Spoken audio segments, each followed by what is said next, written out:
aku Sharon. Ini mami aku Ripka. Ini papi aku Tito.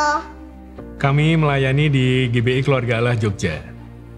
Di pertengahan tahun 2024, tepatnya di bulan Juli tahun lalu, saya divonis kanker ovarium dengan panjang 19 cm dan berat 2,5 kilo. Saya harus menjalani operasi besar setidaknya 5 jam untuk proses pengambilan tumor tersebut. Saat saya bangun, saya merasa semua dunia saya hancur. Saya kaget karena hasilnya adalah tumor ganas. Kemudian dari dokter menyarankan untuk menjalani kemoterapi.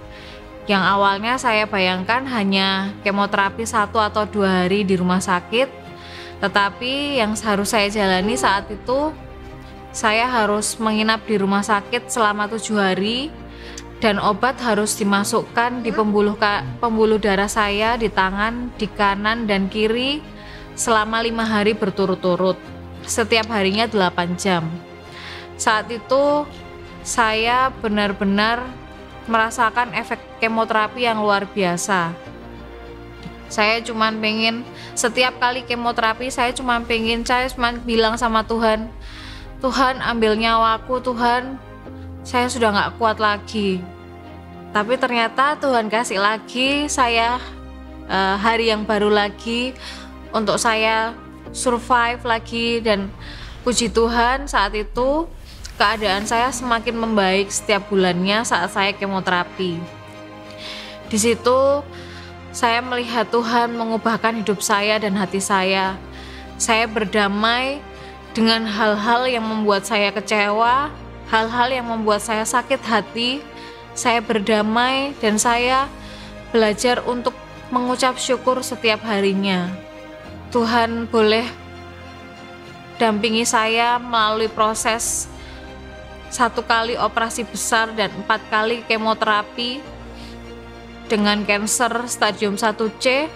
Saya bersyukur sekali saya boleh menutup semua itu di tahun 2024. Di setiap harinya, kalau Tuhan kasih hari yang baru lagi, itu adalah mujizat buat Ripka. Saya mengucap syukur buat apa yang sudah lalui. Mungkin saya nggak bisa menjelaskan semuanya satu persatu. Tuhan cover saya dari mulai biaya pengobatan dan pemulihan.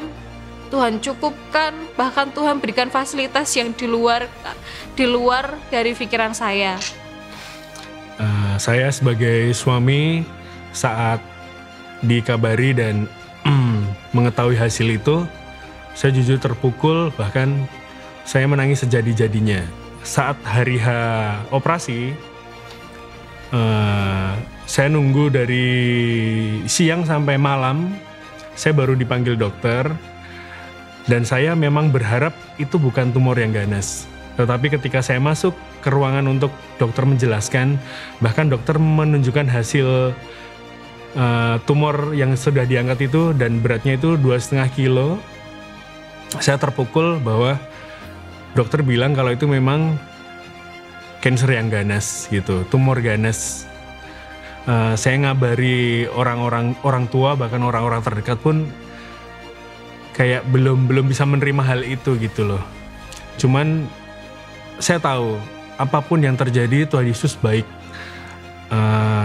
Bahkan di momen itu saya percaya ketika itu boleh Tuhan izinkan terjadi, pasti ada maksud baik di balik semua itu.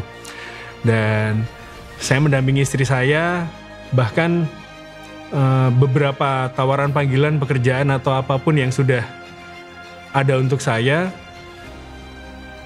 dan dari orang tua juga pun meminta untuk saya fokus untuk merawat istri saya, dan saya memang melakukannya gitu. Jadi saya fokus untuk merawat istri, bahkan ketika dia harus melalui kemo, bahkan mungkin efek terparahnya itu bukan saat kemonya tetapi after kemonya, dimana mungkin efeknya istri saya yang mengalaminya sangat kesakitan gitu. Jadi Sampai saya pun kalau ngelihat sampai nggak tega gitu. Dan Tuhan baik, semua boleh berlalu. Akhirnya kami tiba di akhir tahun 2024 di kemo yang terakhir.